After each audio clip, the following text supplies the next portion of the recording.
طيب، في نفس الموقع لك مقال أيضا عن 10 كلمات تدمر نفسية الأطفال. نعم.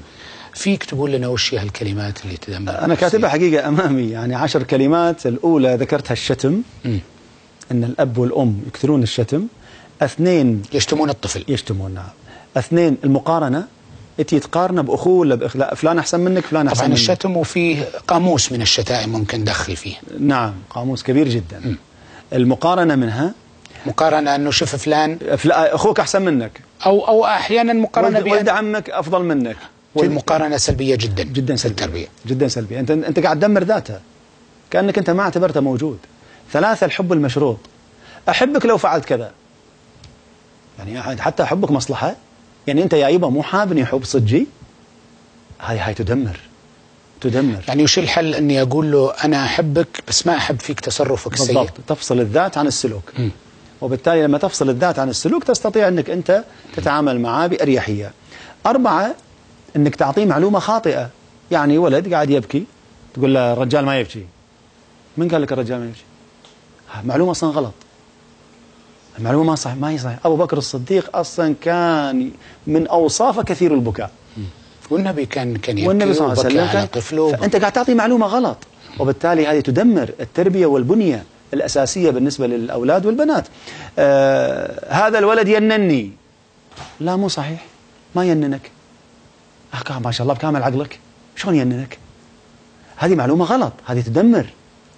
من النقاط الإحباط، أنك أنت تبدي تغرس فيه، تستهزئ بسمنته. مثلا لو عندك ولد سمين تستهزئ بسمنته، ولا تستهزئ بكسله، ولا تستهزئ بكثرة نومه، ولا بشكله، ولا بشكله. أنت قاعد تدمره. من النقاط اللي كتبت في المقال التهديد، أكسر رأسك، أشرب دمك، أنا ذبحك. هذا مو أبو، عدو. اي والله عدو.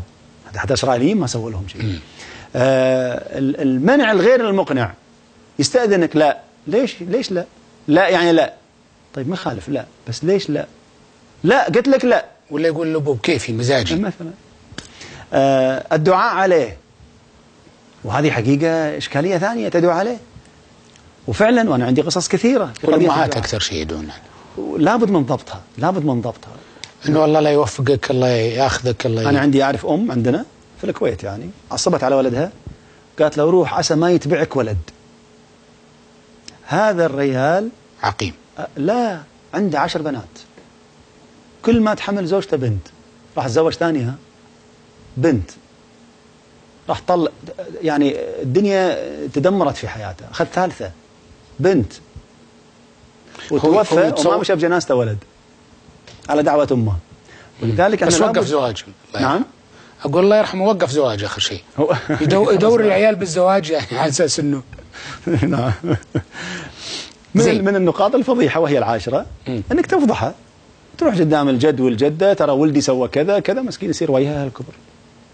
هذه كلها عبارة، يعني ترى على فكرة جمعيات حقوق الإنسان في العالم تصنف اللي قلتها أنا كلها عنف، وتؤسس عليها جمعيات ومؤسسات. ليس عنفا فقط بالتصرفات، قد يكون لفظيا، كل ما يجرح الإنسان حتى ولو معنويا يصنف عنف. لكن لما تيجي احنا الآن ندعي نحن أننا مسلمون، ونضع هذا الوضع على مسطرة هدي النبي صلى الله عليه وسلم في تربيته لأولاده، ما تجد أن النبي صلى الله عليه وسلم قال من هال10 وحده، بل بالعكس.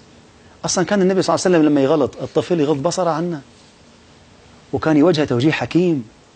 فإحنا نعم نقول نحن مسلمون، لكن في واقعنا الاجتماعي وفي واقعنا التربوي نحن بعيدين كل البعد عن هدي النبي صلى الله عليه وسلم. وهذه حقيقة نقطة في غاية الأهمية، لابد من إحيائها ولابد من نشرها بالطريقة الصحيحة.